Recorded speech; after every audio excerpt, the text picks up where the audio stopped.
Alhamdulillah wassalatu wassalamu ala Rasulillah nabiyina Muhammadin wa alihi wa sahbihi wa man walah. Asyhadu an la ilaha illallah wahdahu la syarikalah wa asyhadu anna Muhammadan abduhu wa rasuluh. Qala Allah Ta'ala fi kitabihil karim, ya ayyuhalladzina amanu taqullaha haqqa tuqatih wa la tamutunna illa wa antum muslimun, amma ba'd. Saudaraku seiman, di antara keistimewaan manusia yang Allah jadikan manusia itu lebih daripada binatang ternak, yaitu diberikan oleh Allah akal. Apa itu akal? Al-Imam Ibn Hibban Al-Busti dalam kitab beliau Rawdatul Uqala mendefinisikan makna akal. Akal adalah, kata beliau, kekuatan untuk mengetahui mana yang baik, mana yang buruk. Di mana setiap manusia diberikan oleh Allah Subhanahu wa taala akal. Maka dengan kita menggunakan akal, tujuan daripada diciptakan akal itu apa? Untuk mengetahui ini hak, ini batil, ini baik, ini buruk. Dan akal membutuhkan kepada ilmu untuk membimbingnya. Maka Allah menurunkan kitab suci dan mengutus para rasul, sehingga akal dengan ilmu itu semakin semakin bercahaya. Dan Allah Subhanahu wa taala mencela orang yang tidak menggunakan akal pikirannya, bahkan menyamakan mereka seperti binatang ternak. Allah mengatakan dalam surat Al-A'raf, wa laqad dzara'na li jahannama katsiran minal jinni wal ins lahum qulubun la yafqahuna biha walahum a'yunun la yubsiruna biha walahum adhanun la yasma'una biha ulaika kal an'am bal hum adall ulaika humul ghafilun. Sungguh, kata Allah, kami telah menyediakan untuk neraka jahanam penduduk-penduduknya. Bagaimana sifat penduduk neraka jahanam? Allah mengatakan mereka punya hati yang merupakan tempat akal, namun tidak digunakan untuk memahami. Mereka punya mata, namun tidak digunakan untuk melihat kebesaran Allah Subhanahu wa taala. Mereka punya telinga, tapi tidak digunakan untuk mendengarkan ayat-ayat Allah Subhanahu wa taala. Apa kata Allah? Ulaika kal an'am. Mereka itu bagaikan apa? Binatang ternak, bahkan lebih sesat dari itu.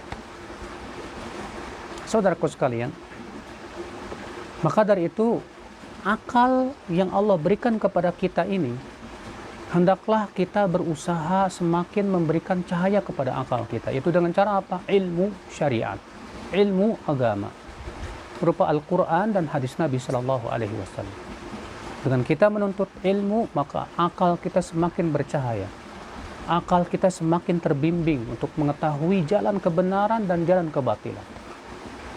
Hindari, saudaraku, hal-hal yang membuat akal kita tidak berfungsi. Tahukah Anda apa hal-hal yang membuat akal kita tidak berfungsi? Di antaranya yaitu emosi yang tidak terkendali. Emosi itu berupa apa? Amarah. Berupa apa? Cinta. Berupa apa? Benci. Orang kalau lagi marah, akalnya nggak berfungsi. Orang lagi marah itu, dia ingin memuaskan kemarahannya. Akalnya tidak berfungsi. Makanya Nabi SAW menyuruh kita untuk menahan amarah, bahkan memberikan keutamaan besar bagi mereka yang menahan amarah. Rasulullah SAW sabda, man kadhama ghaidhan, siapa yang menahan amarahnya, wa huwa qadirun ala an yunaffidah, sementara dia mampu untuk melaksanakan amarahnya, dia mampu.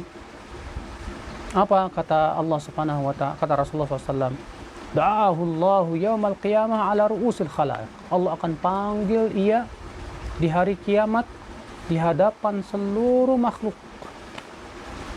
Fayukhayyiruhu min al-huril 'ain.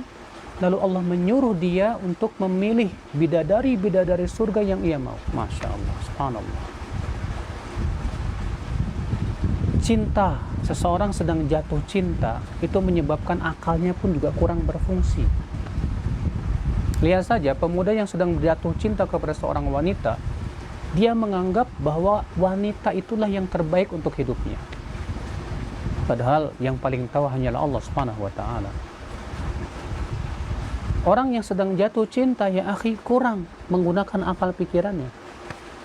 Kalau dia sedang suka sesuatu itu, dia terkadang tidak bisa menilai sesuatu itu baik atau tidak untuk dirinya. Bahkan ketika ada orang yang menasihati, terkadang ia tolak. Benci.